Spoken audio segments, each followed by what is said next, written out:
and welcome back, listeners and viewers, to another episode of the Unbreakable podcast. Hey, Josie, how's it going? Not too shabby. How's it going over there? Well, it's going well. I didn't die in a fire. Huh? Backstory Yeah. coming. Mm-hmm. We got some wonderful pictures and a very weird message to wake up to. Yes, I am recording in London. So the last time we recorded together in a banter was Singapore, and that was hmm 2 weeks ago. Actually, I don't even know. I was home for Almost to the 4 days. date. Yeah, I was home for a couple 4 days, and it was good. I got to, hug my family, snuggle a puppy, sleep in my own bed for a couple days. I got a laundry done and off and running. It was, I have to say, my Gen Z, she's so sweet. She takes my laundry out of the machine, and she goes, Mama, I folded your clothes, and I was like, okay, thanks. And so Oh. that night I was just so tuckered out, so I just took them all and I put them in my I always I have really good sleep hygiene, and so I have a light in my room, and so I don't allow bright light in my room after like 6 o'clock, and temperature control and all those things. So I Okay. went in and there's all these little stacks of clothes, and I was like, oh, so I put them all in like a basket and kind of tucked them off, and then I went to go and like load my suitcase with all these clothes, and there was like this shirt. And okay, admittedly, some of my workout clothes aren't very big. I get that. But it was like she took it and she just went, and so I was like holding it, and it was just like this mound of material, and I was like, okay, I see you. But Too small to even fold. correct. So we're just gonna ball it up like a pair of socks. Anyways, yeah. So in London, and I was actually out in Cheltenham. I don't know how to say it. I put Cheltenham, I think. so that's you're really pronouncing way too many letters. You It's the you East just say Coast in me. you yeah, you say as few as possible. Anyways, I was out there for the weekend. It was really, really great weekend. All my followers on Instagram would have seen, and I think we're gonna probably feature some of it on the Unbreakable Instagram and Facebook. But I got to meet my coach, Jay Davies, Mm. and he is enormous. Like his quads are the size of my Yeah, he's face. a monster. He's a monster, but like just the gentlest giant that you ever met. Look him up, Magic Eye Media, Jay Davies. He's a pro, phenomenal guy, just unbelievable. And I've actually got some pictures back, some still pictures out of it. There are many more of me looking like I'm about to die, because we did legs, Mm. of course. So I see you made him almost die too, though. He took a little shot of his own medicine. he did, he did. He said, "So we're gonna do mine or yours?" And I said, "We're gonna do mine." And he was like, "Cool." But he doesn't. I don't think he trains the same volume that I do because obviously he doesn't have to. But yeah, no, it was great. It was absolutely great. We were at the Train by JP gym. Big shout out to them. They were so welcoming. I had community. Like my cab dropped me off there, and I had community within hours. It was That's wonderful, and awesome. so some really great people, and you know, drummed up some business for the book, interest for the book, things of that nature. And so, yeah, I finished out the weekend there on Monday morning, jumped in a hired car. So I thought, oh, I'm going to dip into my little bodybuilding savings account and give myself like a car so I don't have to train it back and forth, and navigate all that stuff. And so on the way out, it was perfect. Like I got out, there was a man, he had like a little card with my name on it. I followed him out, got in this beautiful Mercedes sedan, and he drove me out to the country, took my luggage in and out for me like it was just primo, just prime. And and then on the way back, I received this message from this man. I'm running late. There's a lot of traffic. Oh, okay, no problem. Arrive alive, like be safe, kind hmm of thing. Gives me a quote, and I'm standing outside by the time he arrives, and and I was shocked. Like I saw this Mercedes coming down the road, and I was like, that can't be my car. And he pulls up and he stops, and I was like, it's like this rusted out kind of jalopy type thing, right? And I was like, okay, don't panic, it's fine. And so I opened the car door. Well, he gets out, and he runs around the car and he grabs my luggage and he puts it in the trunk, and I'm like, okay. So I get in the back and I'm like, oh, this car doesn't smell very executive, and there's schmutz on the back of the seats, and like there's an ashtray and it's like tilted open, and it's so Mm. old that it had like the button lighter that was Oh, missing. nice. And like, so I like kind of closed it with my toe and it was like, just opened back up. And I was like, cool, cool. So he starts driving and I look down and there's trash in the door and I'm like, oh, okay, this is really not like it's when you pay for a hired car, you expect that it's going to be like whatever, right? And I Mhm. upgraded to kind of the executive so that I had more space so I could work in the back seat of the car because I had things that needed to get done and I didn't want to work over the weekend. I'm like, okay. So I kind of put my stuff down and I'm just kind of sitting there and I'm like, am I being pouty? Maybe. Am I being like a little like extra? Possibly. But is this what I paid like this rate for? And it's not at all. And so Mhm. I'm sitting there and all of a sudden I look up and I see his check engine light on his dashboard. Okay. Not comfortable with that. But I also recognize that I had my Mercedes in December with a check engine light and I took it in and, so maybe. But then all of a sudden, out of nowhere, this big red sign comes up on his dashboard that said user manual and it had a picture of the battery and it was red. And I was like, Ooh. red is bad. And so Mhm. I was not very comfortable with that. So I emailed the company that I actually rented with, like that I had lined up with. And I was like, I am currently in a car that is not executive. It is dirty. It is whatever. And my AirPods are going to die because I've been on meetings all day. And I was just like, this is not what I paid for. And the guy comes back and he's like, oh, that's certainly not the experience we want you to have. Can you send us pictures? And I was like, okay, not awkward at I'm all to still be in the taking car. pictures of somebody's car while I'm driving in it, but yeah, okay, I can do that. So it was like meep, meep, meep, like just like as quick as I possibly could. So then I'm like, okay, well, whatever. I mean, I'm gonna get to London. That's what's gonna matter, and I'll deal with this company as I go. So I'm typing away, and then all of a sudden we're driving up a hill, and the car just like, Mm. and he looks at me in the rearview mirror, and he goes, and I'll also say I did not understand this man. His English was not his first language. And so I think he was Moroccan. And so Mm. he's talking to me and I'm like, I don't understand. I would say probably 65 to 70% of what he said to me was completely lost on me because he was talking very fast. And I think he was very nervous that I was going to get cross with him.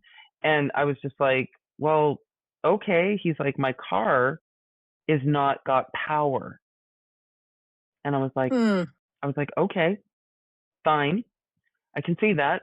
And I was like, whatever. And so he's like, I'm gonna call the company. And I was like, I think you should do that. So he gets on the call. He's muttering away in the front, like I can't hear anything that this man is saying. And he's like, they're gonna send another car. We're gonna pull over up the road, and I'll change you into another car. And I was like, okay, great. So I keep working, and then all of a sudden, it starts smoking under the hood. And the car starts smoking and I can smell something burning. And I'm like, and then all of a sudden there's now smoke in the cab of the car. And I'm like, this is not good. This is terrible. And so Mhm. he's like, I'm gonna pull over and just have a look. And I'm like, I think that's a good idea. And so he pulls over Yeah. and he opens the hood and now the car is like filling with smoke. And I'm like, this is really not good. Like, what is going on? I need to get to London. This is not a safe situation to be in. And, I can see him under the hood just like looking and like monkeying around. And obviously he's not a mechanic, right? And Mhm. so I don't think he is. He doesn't appear to be. So he comes and he goes, he gets back in. He's like, I'm going to phone them again. At this time, I'm sitting in the car, I get another email from the company that I hired. And they're like, the man says his car is fine. You're okay to continue on your journey. I'm sorry, Martin in the call center? No. Oh, not a call center because they're not allowed to call. They only do everything by email, this company. And so I was like, no, not accurate. And so he's like, he gets back in the car. He goes, I'm just going to go up the road where it's a little safer and pull over up there. And I was like, okay, fine. I was like, you've made a phone call though, and they're sending another vehicle. Yeah, yeah, yeah. Okay, great. So I'm in this car and he starts driving, keeps going. All of a sudden, it starts to scream. It's screeching from underneath. It's screeching from underneath the hood. And now you can see the smoke coming out the sides of the hood. And I'm like, Mm. oh my God. He pulls over immediately and he jumps out and he opens the hood and there's this huge billow of smoke. And out of nowhere, he runs around to the British passenger or driver's side, opens the back door, grabs my backpack and goes, "You have to get out of the car now." Oh, Oh. I Oh. understood that. Let me Hmm. tell you what, I understood Th- that. And so I get out of the car and I still got my laptop. And because I was like, I'm going to be sitting in the back of a car, I'm wearing a skirt and a nice little thing. And I'm like, I'm going to get to my hotel. I'm going to change. I'll be appropriate to go to the office to see my client or my creative mhm. agency. And I'm like, nope, nope, nope, not going to do that. Out on the side of the road, he opens the trunk, throws my suitcase over toward me. Like this man gets Herculean strength out of nowhere. Like my suitcase is like 65 pounds. And Oh, the he's now car's about to rifling blow. around for a fire extinguisher, which he finds and then frantically rips open, goes underneath the hood, and starts extinguishing under the hood of the car.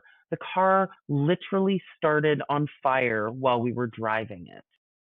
Oh, God. I mean, the smoke should have just pulled over at that point. Right? Don't push it. It's a car. It's full of gasoline. Um, Very flammable. So I was like, okay, this is not good. And so he's like, I'm on the phone. They're going to send somebody. And I'm like, okay, like just figure it out and get me where I need to go. Like, I, Mhm. give me an update when it's something material that I can actually, and I'm trying really hard. So like, we want to talk about like emotional regulation and resilience. I mean, this is where I'm saying to myself, what can you control in this moment? And literally, the Yeah. only thing I could control was how I showed up and whether or not I was going to be cruel and unreasonable and ignorant and mean to this person. Terrible decision to be driving this vehicle. Terrible. Should have Mhm. should have pulled over immediately when we started seeing smoke the first time and not driven. But my ownership in that is that I still allowed him to proceed. I should have been a little bit more firm. So I'm standing there, and then all of a sudden, out of nowhere, this like dopey little like van bus like taxi pulls up behind us, and this man hops out, and he's like, he walks over and he's like, "Hey, buddy, how's it going?" And I'm like, "Do you guys know each other? Like, what's going on here?" Right? And he's got like this little beanie on, and he's wearing like a long sleeve blue T-shirt with filth and mustard all over the front of it. I was like, where am I? What kind of like a British comedy am I living in right now, where Mhm. I'm standing on the side of the road with these two men who I literally cannot understand, and they're just like going on in a different language, and I'm like, he's standing there, and he's like, "Oh, it's your car," and the guy's like, "Oh, do you need a ride?" And I was like, "No, that's not my car. That is not my car. It was a clown car. I'm not like, no, that is not my car." And he was Mhm. like, "Yeah, yeah, are you going to Heathrow? I'll take you to Heathrow." And I'm like, "No, I'm going to Notting Hill. Like, I, I, this is not what I expected." I'm going to turn some light on over here. And so I was just like, this is so messed up, right? And so now I'm starting to feel maybe a little more frantic because I'm like standing there on the side of the road. So I like pull Mhm. open my suitcase and I pull a hoodie out and I put it on over top of what I'm wearing. And so I'm standing there and I'm like, okay. And I'm like, so what's the plan? And the guy comes over and he's like, yeah, they're sending another car. It's going to be about 30 minutes. And I'm like, okay, but wait a minute. You have been having conversations about your car potentially breaking down for 20 minutes already. And you're just at the point where you're getting me a vehicle now? Like, this is not adding up. And he goes, well, I had my car in for service yesterday. Please, no, you did Mhm. not. If your car was No. clean and sanitary and I felt safe for even one moment while I was in it, I would have maybe believed that, knowing what I went through with my check engine light. Mhm. Yeah, I could maybe buy it. But no, you did not. Like, No. like, stop it.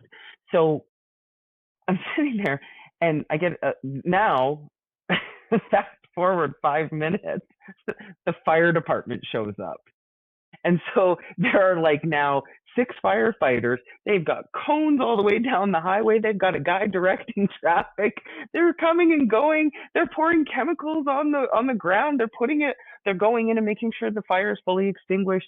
They're doing their like, sustainability reclamation. Hmm. We don't want this going down the drain kind of stuff. And I was just like, wow. And so here, what they do is, when they greet each other, they just say, "You good?"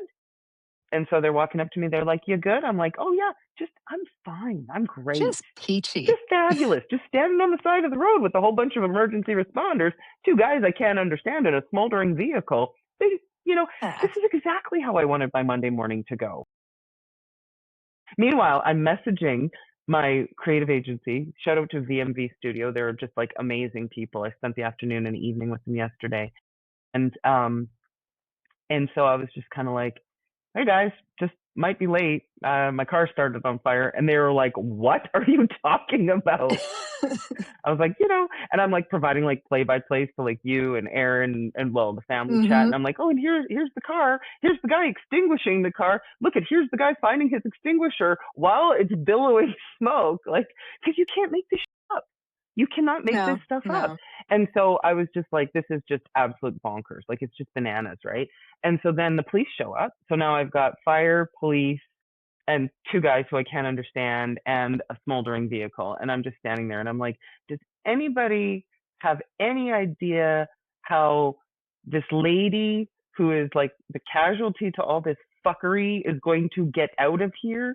And so I get this Hmm. phone call from the company who they'd outsourced it to. So when I contracted with the company in London, they outsourced it to somebody else. And that company, he phoned me and he was like, "Oh, Mm. hey dear, we're on our way." I was like, "Okay, first off, I'm like, don't call me dear. I don't know Yeah. you. I'm not your dear. And you using this little endearing term that might work with some women, don't do that to me. I'm not interested." And so Yeah.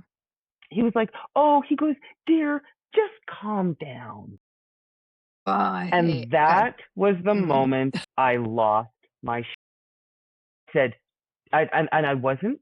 I went into mom voice and I said, "Don't you dare tell me to calm down." I said, "You are not Mhm. standing by the side of the road waiting for a vehicle. Where are you?" "Oh, well, dear, dear, it's okay. I said, "What did I tell you? Don't you call me dear." And then he says, "Well, your car will be there in 15 to 20 minutes." I said, 15 to 20 minutes? You've known about this problem for, and I just went off. And he goes, "Well, we're a new company." And I said, "Well, that sounds like an issue, not an ish me. That's a you Yeah. problem, not a Kate problem." I said, "Get your together. Enough." "Well, Mhm. dear, just," I said, "Don't you dare tell me to calm down. Don't you dare." I said, "You get that car here as fast as possible, and that's it." So I'm sitting there and I'm waiting. Another firefighter walks by. "You good? Do you need a bottle of you need a bottle of water?" They offered me water like 7 times. Like every single one of them offered me water. I'm like, "Do you guys not talk to each other? I have water right here. I'm not thirsty because I don't want to have to pee. Because Yeah, where am I going yeah, to go? that's Because fair, I'm you're on the standing on side the of the side of road. the road." Yes. I mean, I could pee on the side of the road, but I mean, it's probably more You acceptable in could. Canada.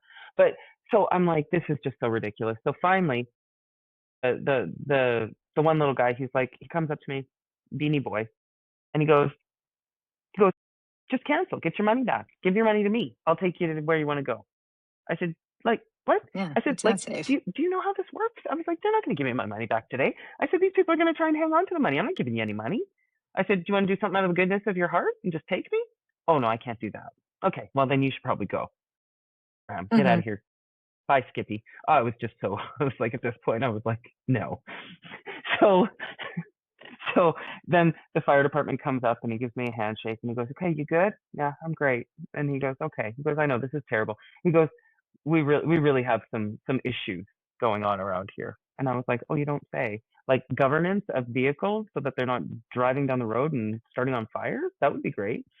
So I'm assuming they don't have, like, a safety they it's do. well, I guess Oh, Alberta doesn't either, but oh, they do. oh, Yeah. And I will hmm. be sending my complaint to them very soon. And so I'm just like changing the AirPods back and forth right now. Yeah, yeah. So they're like, "But the police are going to stay with you to make sure that you get into another vehicle and whatever." And I was like, "Oh, that's really great."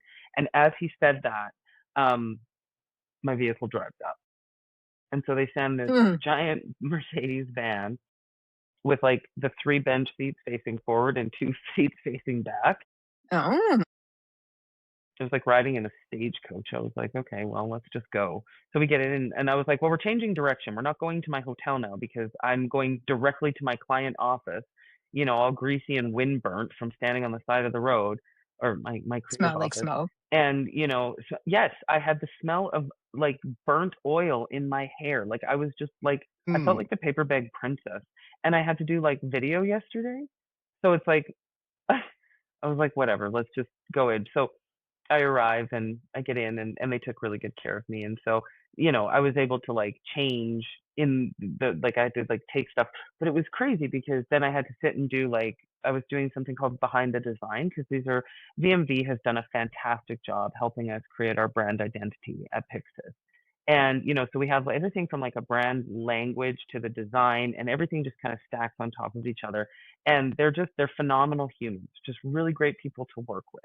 And I know that you would vibe with them. Yeah. So they set me up and they ordered me lunch, and we had lunch together, and we just, shot the shit for a while. And then I had to actually finish my work. And so then we ended up doing like the creative work before we went out for supper. But it was just like, what a day. Like I did not even get into my hotel room until like 10:15 last night. Yeah, it's gross. Yeah. That is a Monday, if there is Yeah, Mondays. that's the Mondayest Monday I've ever had.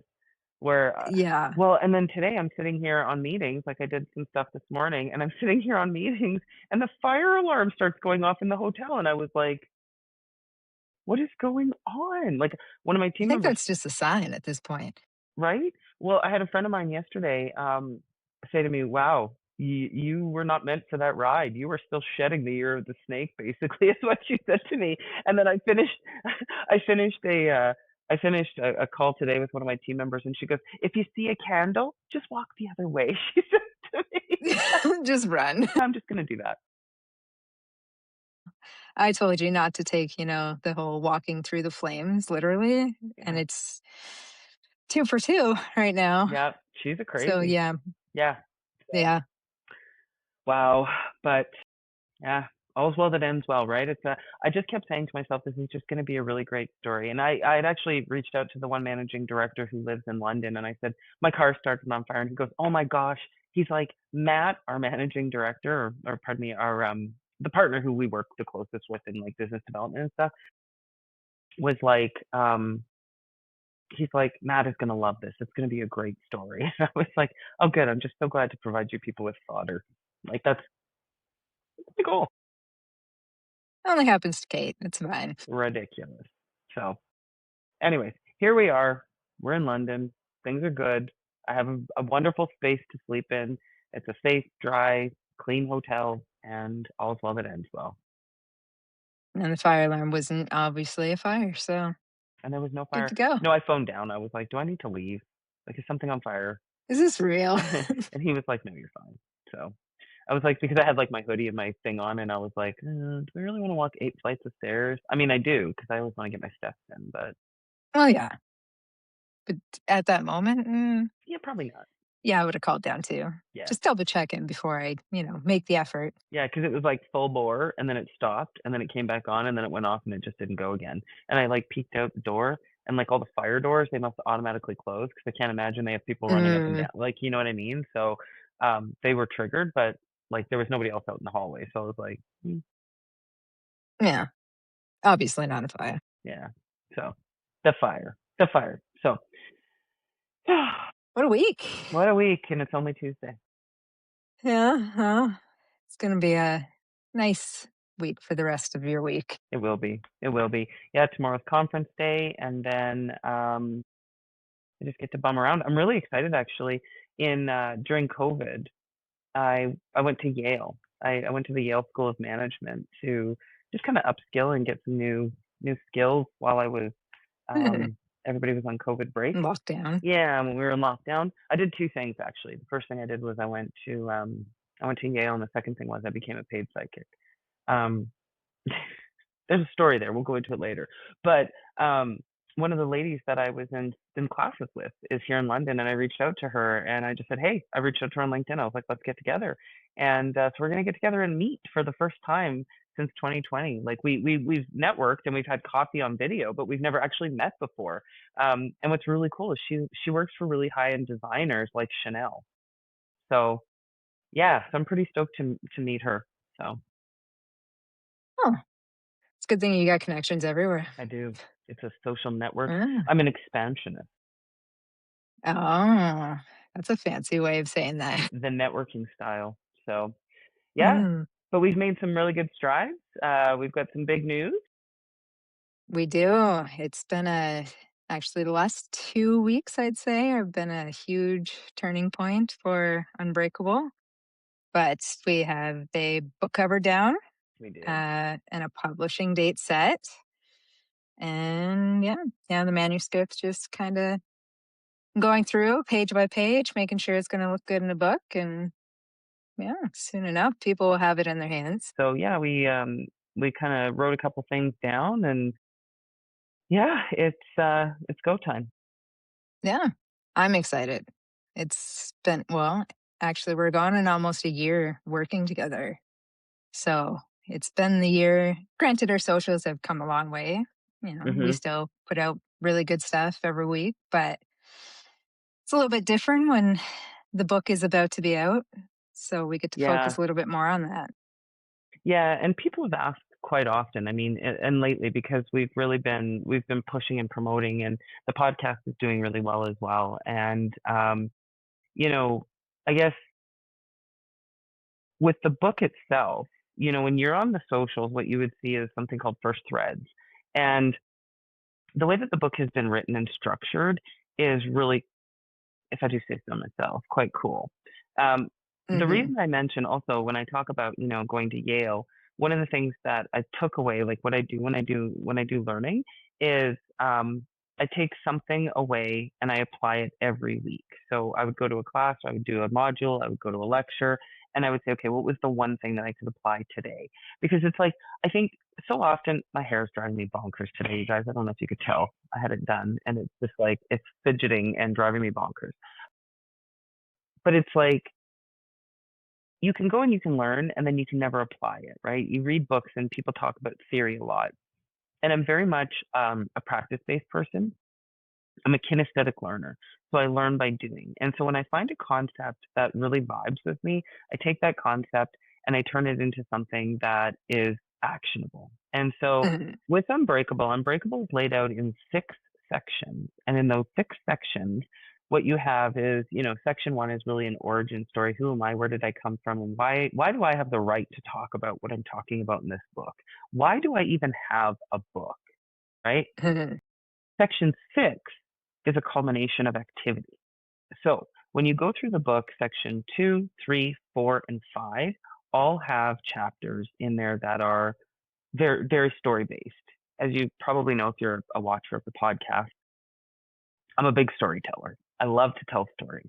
I think we learn through stories. I think we connect through stories, and I think we Hmm. heal through stories. And the other thing is I think it helps because what we understand through storytelling is that we are not alone, Yes. right? It's so often that we experience something that brings guilt, fear, shame, and then we think that we're the only ones who've ever experienced it because it's something that people don't talk about. And so Unbreakable is one of those books that allows you to see that you're not alone in the things that you may have experienced in your life. And at the end of every chapter, there's something called first threads. And those first threads are intended to help you drive action out of what you've just learned. Something really easy that you can practice. And you don't have to do all of them. You don't have to do them in order. You can just pick one that resonates with you, right? And they range from a mindset tip to an action tip to a leadership move. And so it kind of goes across the breadth of what you could potentially apply the content that you've just read into. So if you're a leader and you're looking to increase your leadership capability, great. If you're trying to improve your resiliency, fantastic. If you want to have an action because maybe you're a procrastinator, then that's another area, right? So I wrote the book with the intent of being able to take something from everything that you read because time is worth everything, right? Hmm. And so I'm really excited about that. Section two is all about the people who helped raise me and the experiences of life. I talk a lot about grief and the loss of, a parent who is still alive.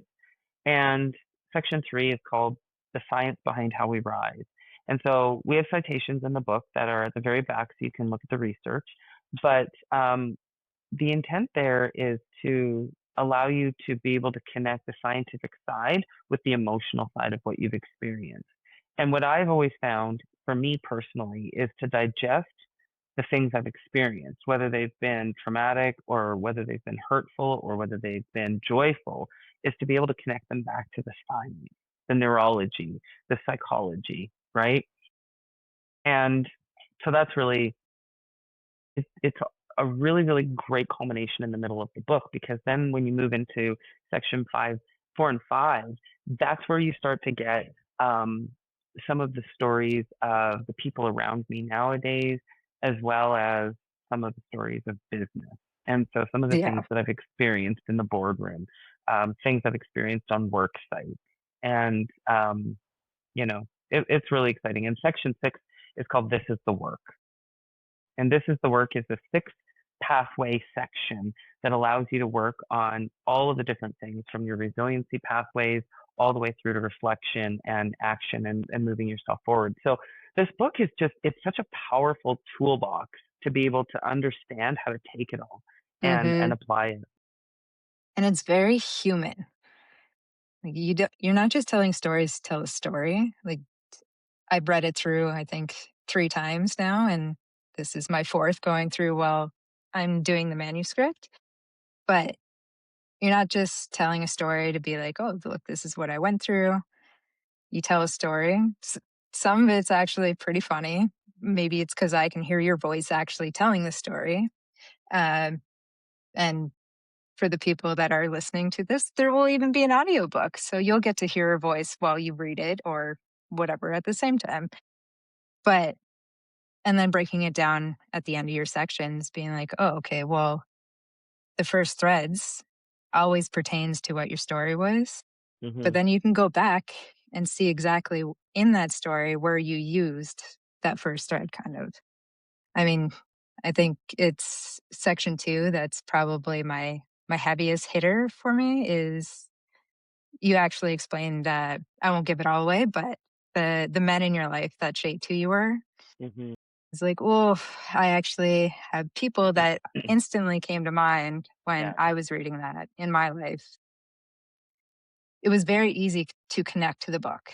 And not just because I know who you are, but if I was someone that picked it up and had no idea who you were, I think the connection is easy to make between there. Like you're very human when you wrote the book. Thank you. And that's the intent. I don't know about you, but if I pick a book up and I just can't connect with the author, it's Yeah, hard. then it's almost like pulling teeth. It's like you want the information, but if the connection's not there, I don't know. I have a couple books actually on my shelf that like I really want to know the information or the story behind it, but there's no connection. I can't get Yeah. through it. Yeah, I feel that way about some really, really like big headliners like TEDx female, like people like Brene Brown. Like I want to love her content. I want to be a part, but I just don't connect to the tone or the voice. And like Hmm. I don't know if it's just because we come from different worlds or what it is, but I just my intent with Unbreakable was just to make it accessible, right? Make the information on how to be your best self, your best leader, your best parent. Like, I just wanted it to be accessible. And I didn't want it to be in a bunch of like lingo that people didn't understand, that, was difficult for people. You know what I mean? I want somebody who's like Gen Z, who's used to picking up an 8-second video on TikTok and finding Yeah. joy in that, to be able to want to pick this book up. And, in switching gears, the one thing that I do want to acknowledge is the cover art. The cover art we have agonized over for weeks, months, in fact. I mean, I came up with the Hmm. first concept within the first, I think it was the first probably 30 days of writing. I was like, okay, this is the concept I want. And then I went into the brand exercise. And this is before you and I were partnered up. And the guy who I did the branding with was like, what you're trying to articulate makes it look like it's a fantasy novel. Mm, And and so I was like, okay, so I buried that because I was like, I took his feedback a little too literally, I think. And like the brand, the Unbreakable brand, so the watermark and what you see on our logo is awesome, but it only exemplifies the social aspect of it. It doesn't take into consideration the feeling that you're going to get. And when I was coming through, I think I had left Singapore and you and I were talking, and then we ended up bringing Matt into the conversation, and it was the three of us having this conversation about what we wanted it to be. And I threw in the original cover art that I had built, and you were like, "That's it. That's the missing piece." yeah, And because so for days I looked at it we and I'm were, like, we were, there is something that yes. my brain is like, no, something needs to be there. There's something that's meant to be there. And I'm like, I don't know what it is. I'm racking my brain. I don't know what it is. Well, and we were both agonizing while I was in Singapore, and it was when I was in Hong Kong, and we had the three of us together, and I was like, oh my God, because Matt was like, there's just too much negative space. The watermark and the logo and the words were all great. The dark vibe, the feel that we've created is perfect for social media, but that's not the cover. And so as soon as I threw it in, he was like, yes. And then we did a little bit of market research around that because shout out to Matt, who's literally a friggin' Yeah. genius. Um, Yeah. I mean, he's also a marketing expert and a consumer expert, and so to take that feedback and marry it together with your creativity, and then blend it in with the vision that I had, we just like absolutely lights out, and we've just tinkered and tinkered and tinkered, and we are at the final version now. And every single person that I have given a sneak peek to has said they have felt an emotion when they looked at it. Hmm. Like that, I that's mean, power. I felt Yeah, emotions like yeah, drawing it up and then even placing it. I don't want to give away what the book cover looks like yet until we're ready totally to unveiled. show that to the public. But I'll just say the tips holding Unbreakable was probably my like, oh, my heart in that one. I'm like, okay, if I'm feeling emotion while I'm doing this, people are going to feel emotion looking at it that aren't connected to Unbreakable like I am. And sending it to you, and you just said, "Oh my god, I love it," and then you sent me a screenshot the next day, and you're like, "I had to crop it just so I can look at it more." I'm like, Yeah, that as a creator is the best thing that you can get from someone. Is I can't stop looking at it or I can't stop feeling from this. That's what artists are here to do. Like give a yeah, feeling, give an emotion, and yeah. we got there in the end. It took a while. And yes, shout out to Matt because it was that missing piece that was driving me crazy. What was missing? It was, well, and you know what? I took it and I showed it to my Gen Z, and she looked at it and she goes, "Oh my God." She goes, "That is so powerful, Mom." She goes, "That is Hmm. a book I would pick up and read." She goes, and then she leans in and she goes, "Because I do in fact judge a book by its cover." So I'm in the UK this week, and I show it to another Gen Z, and she looks at it and she goes, "That cover alone, I would pick that book up and read it just because of that cover." Yeah, more people judge a book by its cover than they like to admit. So I totally Gen do. Zs Uh, especially. Yeah, yeah, because I mean, they're visual, right? And so that was one of the things. And so now the last piece that I think we finally settled is what the back looks like, and how do we actually put it in the consumer's hand and make the consumer want to pick it up and buy it? And it's not even make people want to buy it, but feel something and have a connection to what it is that you're reading, right? And this book, I believe, like I said in our release when we were talking about it, we just did a social release. I think it was yesterday, maybe even today. I don't know. The days are all just kind of one in my world. Um, it was really about, this is life changing for me. This was a really, really healing process going through it, being able to share it. And it's a vulnerable process, and it's a very scary process to put yourself out there like this.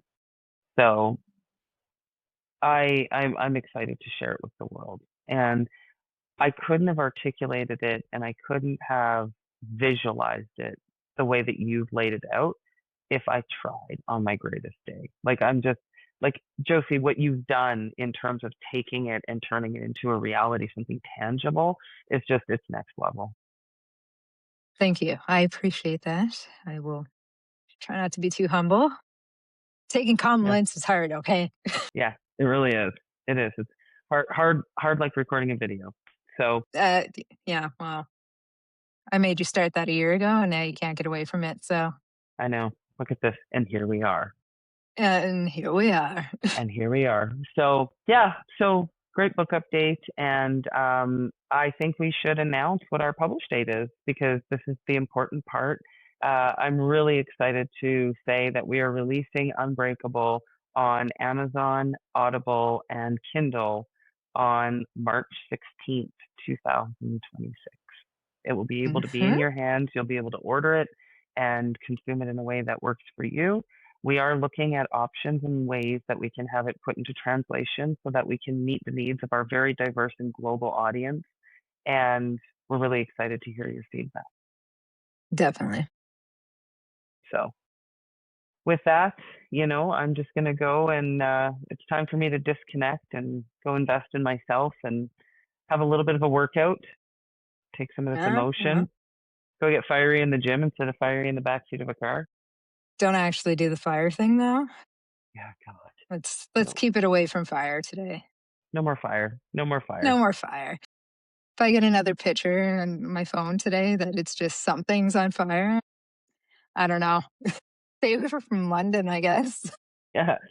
He's not allowed to go back to Europe anymore. No, no, to Yeah. UK. This little island is fiery. Yep. Cut off. Fun fact, I Awesome. did learn a fun fact in London proper there are 7 million people and it takes 10 hours to drive across the whole continent or Seriously? the I get yeah. Huh. That's actually, well, that's bigger than New Brunswick because it definitely doesn't take 10 hours for that. And 69 million in the whole UK. Wow. There's Okay. more It's a people in little the bit UK. bigger than I thought. There's double people in the UK than there are in Canada. That's an insane amount. I mean, it's not like computing in my head, I know. anyways, It's but crazy, right? huh. And look how much more Explains why space it's we always so have. busy. Yeah. That's why everybody's on top of each other here. Yeah. Makes sense now. So, okay, fun fact. Now we're done. This is the Western Canadian goodbye. Listeners, thank you for joining us. Thank you for celebrating with us. If you haven't yet, please head over to yourunbreakablelegacy.com, sign up for the wait list. We're going to be pumping out some communications and updates to that list of people. You can click on the link in our bio, both on YouTube and Spotify and all of the places. Hit us up on Instagram. On Instagram, you can find us on Instagram, you can find us on Unbreakable_Legacy, on Facebook, Unbreakable Legacy, and on Hmm. TikTok, which we're not overly active on TikTok, Your Unbreakable Legacy. Join us on the Hmm. journey. Create your legacy. And thank you, listeners, for joining us one more time. And remember, protect your peace, chase your dreams, and stay unbreakable.